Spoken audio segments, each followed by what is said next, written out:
Okay, so going over what it is that they need, these things have to be there. And so they're going to be scored on pedagogical knowledge. Written responses may be presented in any format. So it's not like they are going to be saying, can she write this beautifully scripted essay?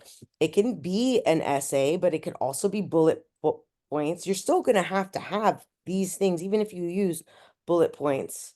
You're still going to have to do the things they're asking. So identifying that learning objective. If you want to be fancy, and I would, if I were taking this exam, I would also include a language objective. Okay. And and so that is the same, very similar to the learning objective. Let's say the learning, or you know what, when we look at the sample 4 essay, or score point for, we're gonna see if we can like come up with a language objective, like something that they could have added that would be the ELL students listening, speaking, reading, and writing. Not just the ELL students, that means everyone. The special ed students are going to be listening, speaking, reading, and writing about the learning objective. So again, that is not necessary, but if you want to be fancy, I would, definitely throw that in there. Use appropriate pedagogical principles. And again, this is from the sheltered instructional training, which is a pedagogical practice for language learners, for language learning, period. Effective instructional methods, like what means or activities are you going to use? And so you're going to want to have like a little bit, like a little bit of everything. You're going to have, if you had included the language objective, why does it say objection? Language objective, then you're going to want to have an activity that has them listen to something, speak, read, and write. So all of those things would be included in the different activities that you have, like a think, pair, share can easily do all of those, or they have to listen, speak, read, and write about the topic. So you're going to be utilizing effective instructional methods. Creating background knowledge is an effective instructional method. Pre-assessing students' knowledge is a method of instruction, or that we utilize to gain information. And then to describe the approach for promoting students' achievement to the learning objective. So we have the learning objective, and all of the activities that you choose to write about or include in this lesson should be towards the goal, the learning objective, and if you have one, a language objective, the students utilizing that knowledge and the language surrounding that knowledge. Describe the instructional strategies for connecting students' prior knowledge, life experiences, and interests to the objective, everything that we talk about in class. Uh-huh. So connecting the prior knowledge, building their and if they don't have prior knowledge, we're going to build it for them with an excellent background knowledge segment of our lesson, right? Where we're looking at visuals, we are learning new vocabulary surrounding it, like building it before we go in. Doing a KWL chart if in the beginning to see and to activate what do they know. And when you do a KWL chart in front of the entire class, it's really not just useful for the student's own prior knowledge, you're also a little bit building background knowledge, because every student has a different, connection and knowledge base regarding any given topic. So the students, when we write them on the board, they don't just see what they already know about the topic, but they're going to see their peers' responses, thus building a little bit of familiarity, a little bit of questioning for the wonder section. Connecting to the real world and their life experiences is very, very important for all of our students, especially GT students, right? They want to see the connection between like what I'm learning and the world outside, because then it begins to feel very inauthentic.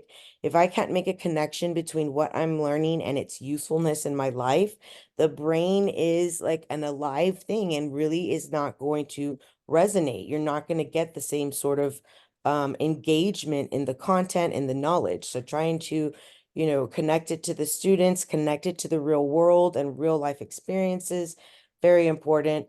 And interests to the learning objective. They're, utilizing their interests whenever possible.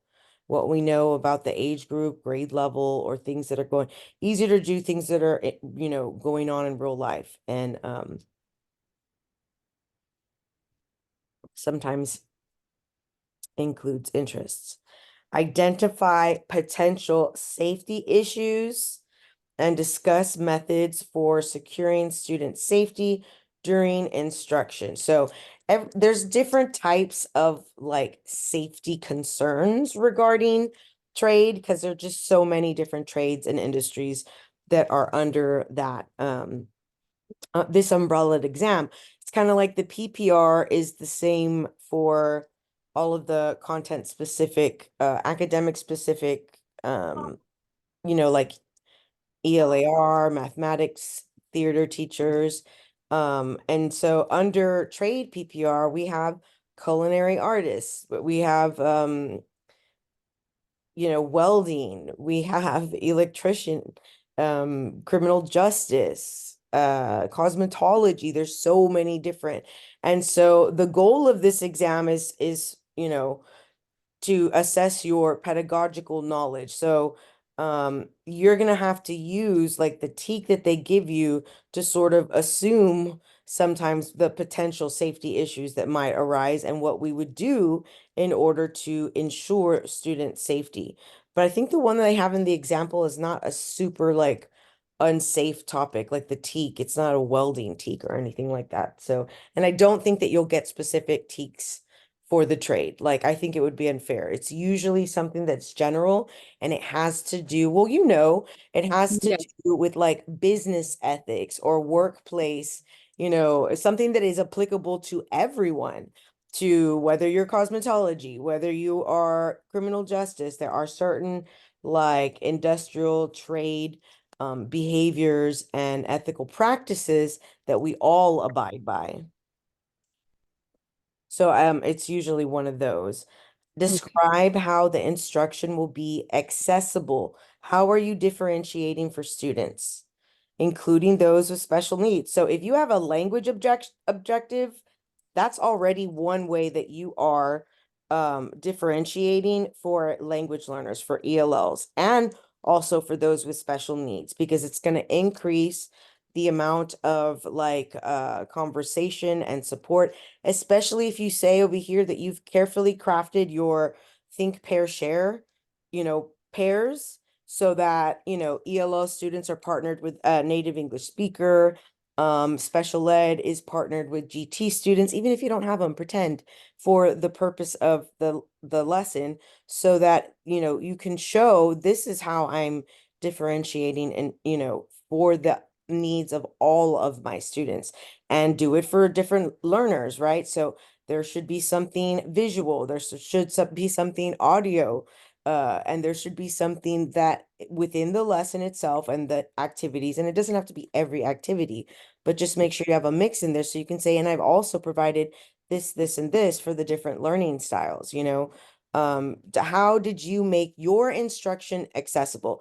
I always pre-teach academic or specific vocabulary.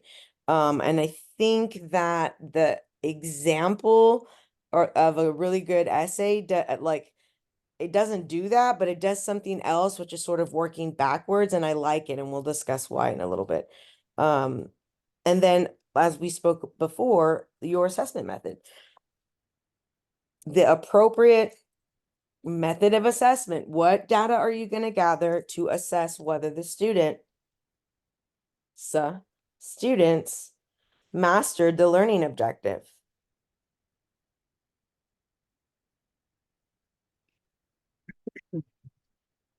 Does that make sense? Yes. Oops. There we go. Will it leave that there? Oh, it does. So, um, the degree, this is the performance characteristics. Remember, they're not trying to see if you can, you know, what kind of a writer you are. They want to see what are your plans regarding pedagogy, the art, the science, the skill of teaching. What have you chosen for the students to focus on as their learning objective, and why did you do it? Why is this helpful and part of the TEKS, part of Texas wanting to teach all students particular essential knowledge, they've deemed it essential, and particular skills. So how is that in furtherance to that?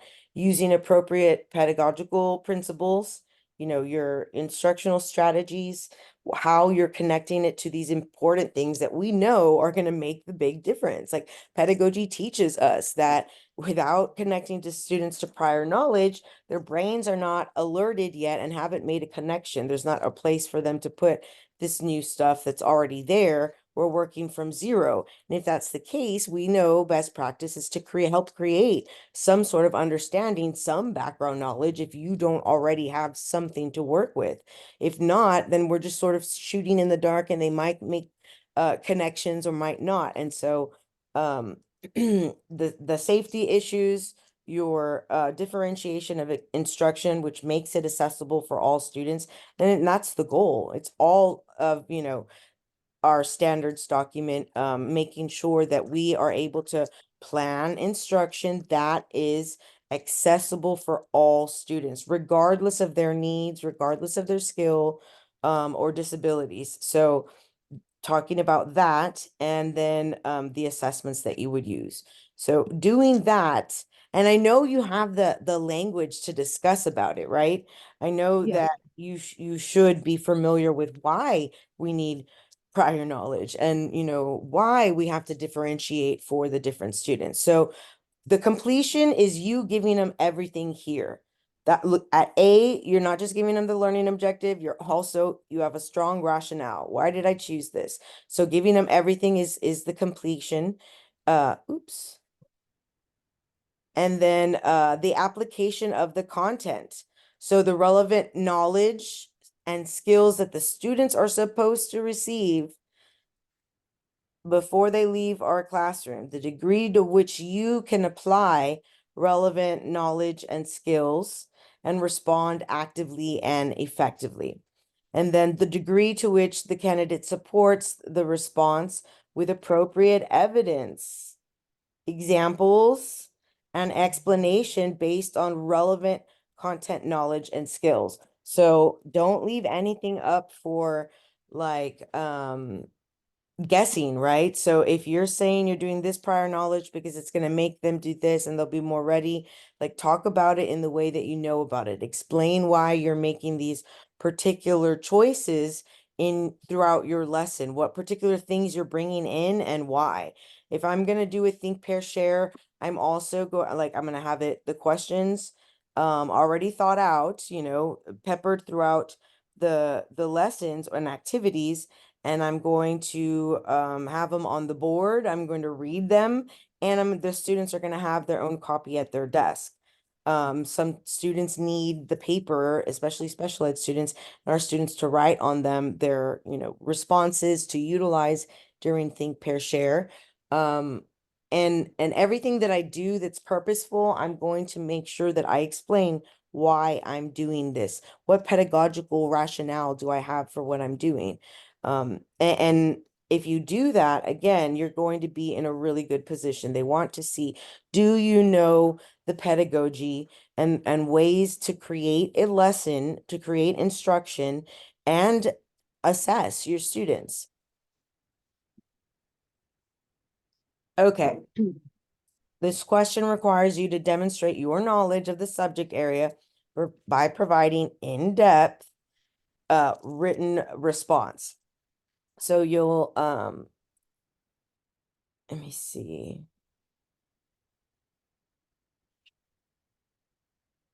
So this is the actual assignment. And here's the TEK that we've been given, that Texas Essential Student Expectations. And here what the student is expected to Be able to discuss and analyze employer expectations here. This is the teak that we're looking at. Oops. Why did it do that?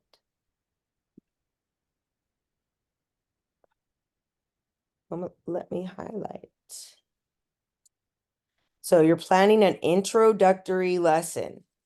You're not in the middle of a unit. We're barely starting the unit on employer expectations. You have to think of it like, where would you start? Like that's pretty broad. There's like a lot to say about employer expectations. There's a lot in there, but you're going to do an introductory lesson for a unit on workplace expectations for your career and technical education class.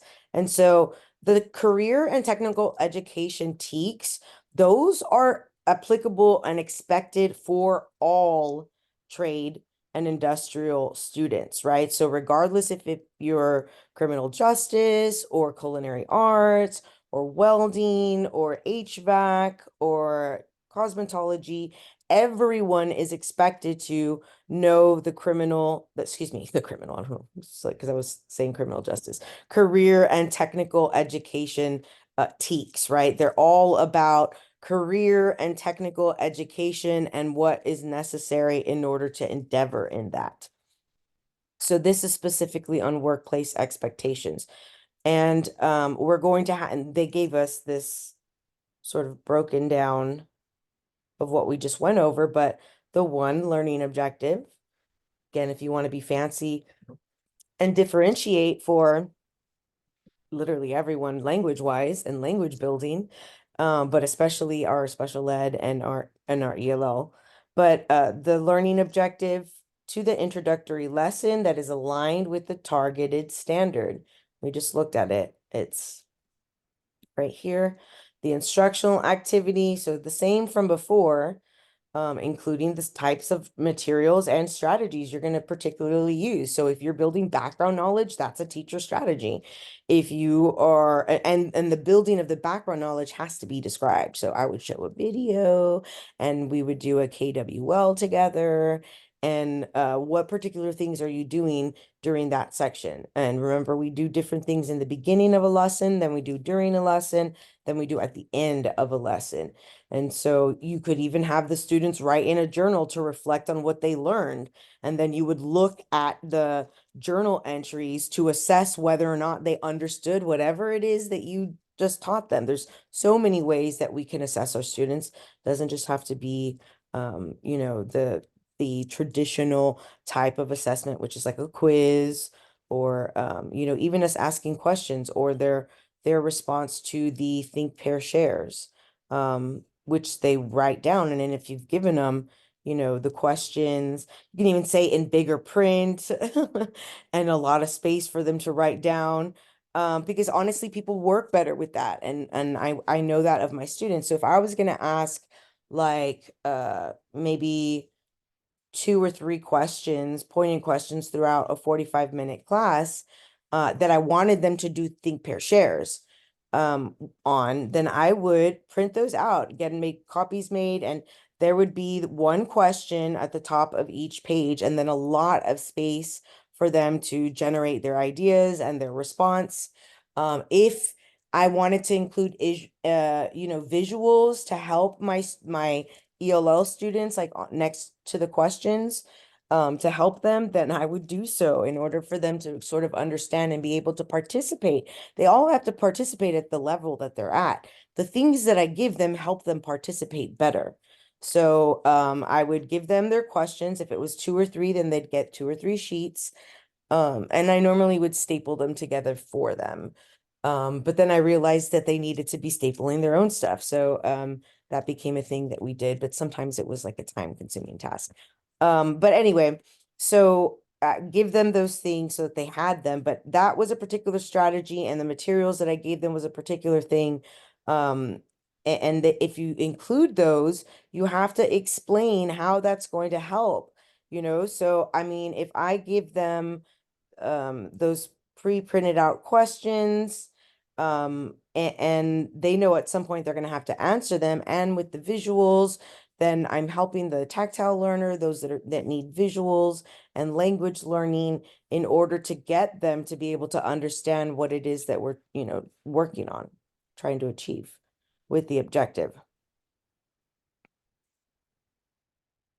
We're going to look at let me see where we are on time, because my schedule has been so jam-packed, it's crazy.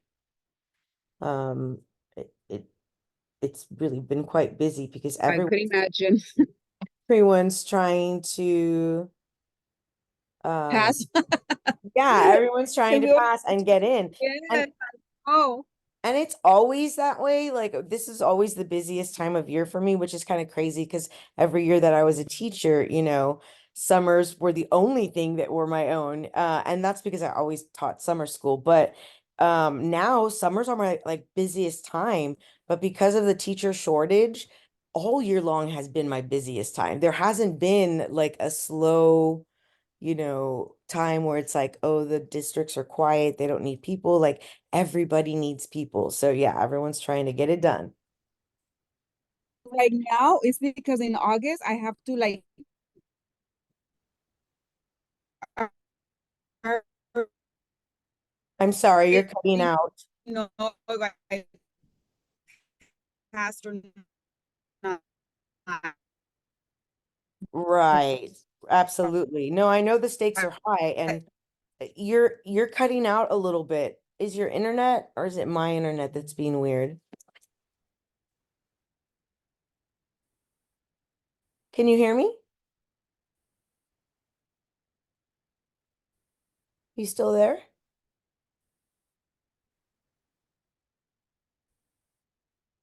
Let me see if you are still there. You are. Can you hear me? I can't hear you. I'm so sorry. So I'm just going to continue, and hopefully you can hear me and just pop back in whenever you want. But this is the sample, excuse me, score point 4. Oh, you just left. Okay, maybe you'll pop back in. A thorough understanding of employer expectations. And I think it was like, let's go back and see what. So discuss and analyze employer expectations. So a thorough understanding would include, so like that's what you're explaining, like you would need this in order to thoroughly understand employer expectations, an understanding of the role played by soft skills in the workplace. So we know that the learning objective is bound to be having something to do with these soft skills, these things that are considered soft skills. At the conclusion of this introductory lesson, using the language that's already there for you, if they want you to do an introductory lesson, they might ask you to do a closing lesson, and that's going to look different, right? Because you've obviously done different things, covered different things. On workplace expectations, students will be able to, so like by the end, let me see if there is a different color that I can, oh, here it is. I can use. So, at the conclusion, the time marker, we look for them. Oh, why is it not allowing me? We look for them in our questions, our multiple choice questions. And so it's important for us to pay attention and utilize that as well in our writing, right? Because I always tell you to pay attention to the time markers because they matter. Things are different at the beginning of a unit. Things are different at the end of a unit. We do different things before, during, and after instruction. And so as you are crafting or composing your written response, I really want for you to be mindful of the things that you need to be doing at the beginning of the lesson, during the lesson, at the end of it, and what you expect the students to get out of it. And that's where she's going with this. At the end of the introductory lesson on workplace expectation, students will be able to do these particular things. And I should be able to assess them in a particular way to see if they can do those things. The student is expected to, that's the way that it is in our TEKS. We're saying the student will be able to do these things, right? The state says the student is expected to. We're saying they will be able to do these things. Identify soft skills.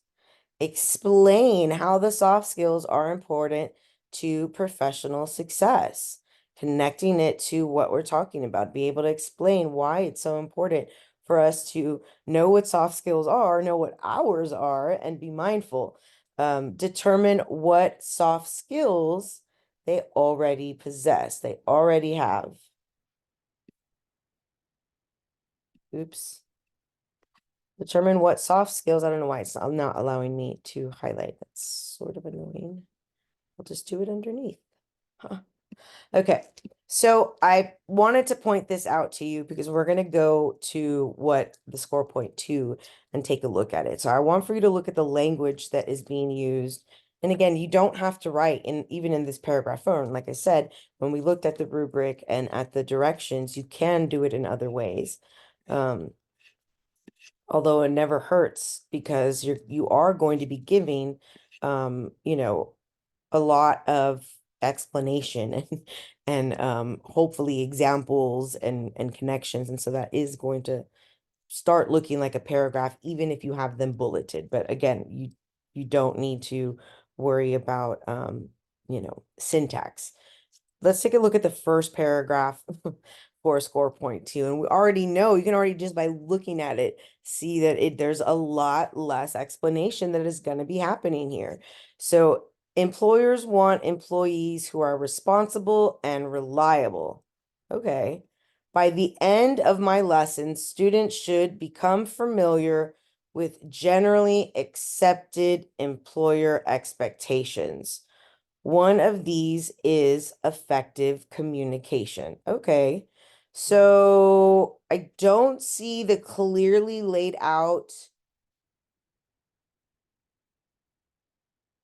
the student will be able to do these things. It's like sort of vague. The student should become familiar with generally accepted employer expectations. Like, how are you going to assess for that? I'm trying to think what would be where we could say they're familiar with generally accepted employer expectations.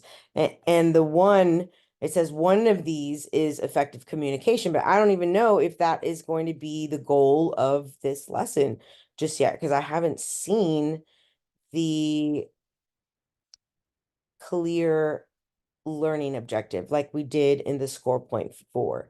We can go back and take a look at it. At the conclusion of the introductory lesson on workplace expectations, students will be able to do this thing, identify soft skills. They'll be able to explain how soft skills are important to professional success and determine what soft skills they already possess.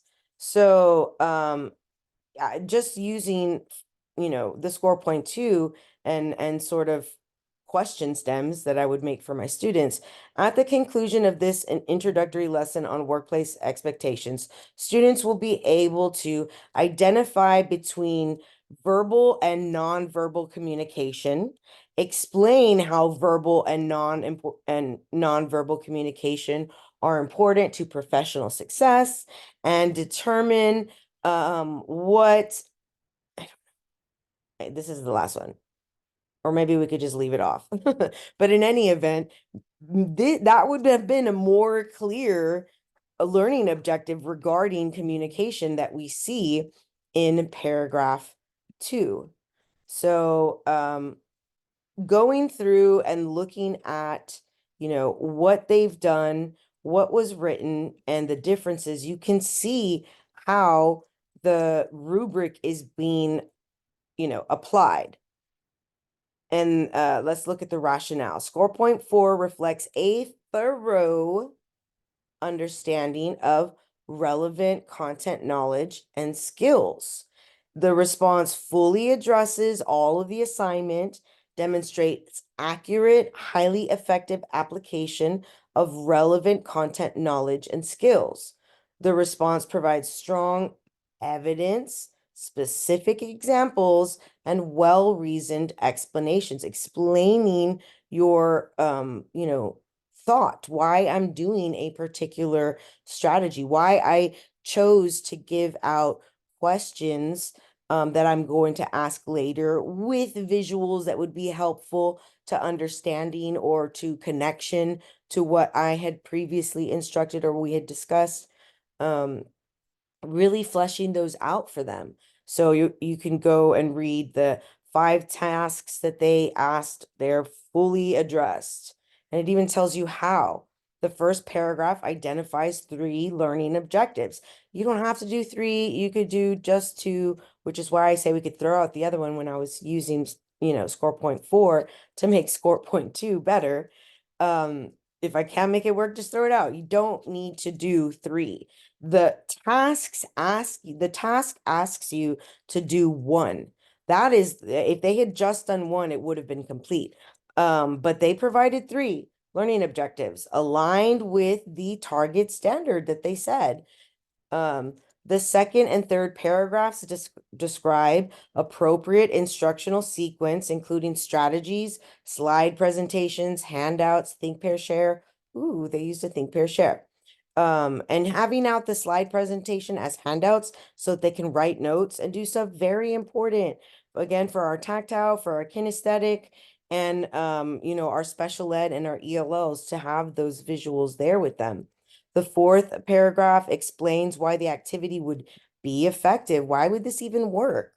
Giving reasons of various elements of the activity. So I'd explain why I had the handout, why I printed them out, including activating students' existing knowledge with the soft skills.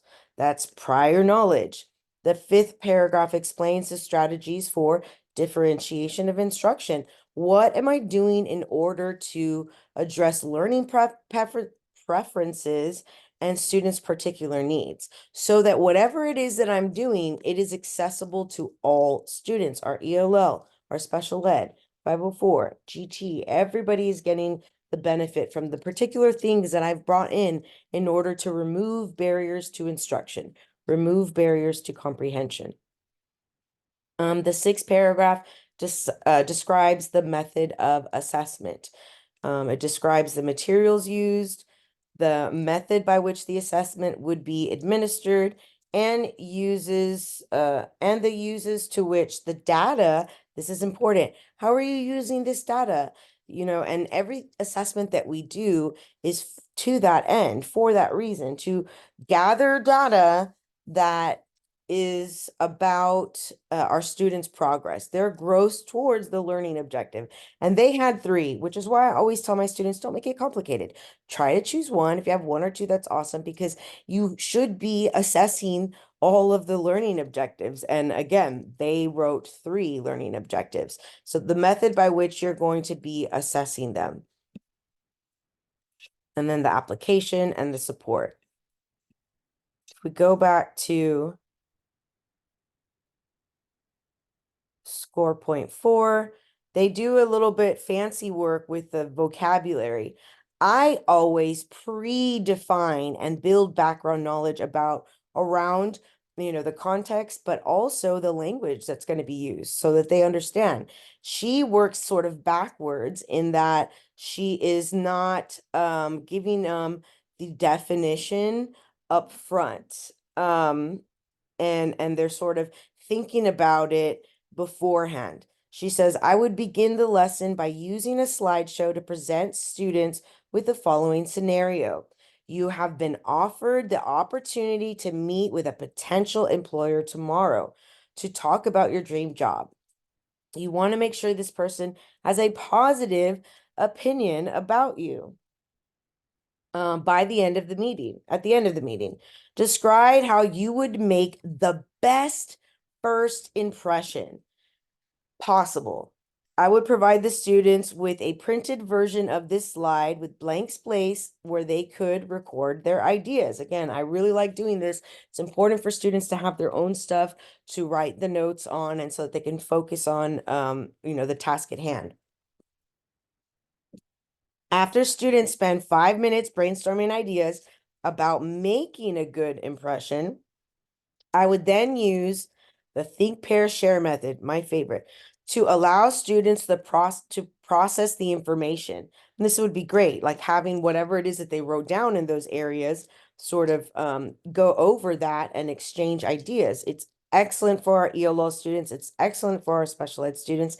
And let me tell you, if some of our students didn't yet know what would help make a first impression, they're going to discuss it with their partner. So they're processing the information. I would pair them up, asking them to discuss their ideas and compare their answers. Once students have a chance to compare notes with a peer, I would bring working pairs. I would bring the class back together and create a list together as group. And I always end after think, pair, share back to group. And everyone is going to want to input their ideas, what they thought was most important for a, best first impression. Um, and they're going to be creating a list of soft skills, right? And not even know what soft skills even are. So they're going to be identifying the definition or understanding it, and then she's going to teach them the definition. So I actually like this, and they'll likely remember it for very, very long in this way, where they come up to it sort of themselves, say, hey, I already knew what those were. I know exactly what they are. We just talked about them. Soft skills are personal attributes that enable someone to interact effectively and harmoniously for people. And so again, this exam is going to be over the TEKS that are relevant to every trade: culinary arts, cosmetology, criminal justice, welding, whatever your industry or trade is, you need to have good soft skills. You're going to have customers, you're going to have people you're going to interact with, colleagues, and you need to be able to interact with them effectively and harmoniously. So when she presents it in this way, the students are already sort of semi-experts with many of the personal attributes because they've already thought about it. They think, pair, shared about it, talked about it in a group. So this is an excellent activity for the students. She would then present a video, a visual of a job interview. Then I would ask the student pairs to work together to identify aspects of the video that could be characterized. So she's having them apply it. They're viewing it and they're applying their knowledge of what they just saw. And I would open the class up for discussion, asking each student pair to share their results.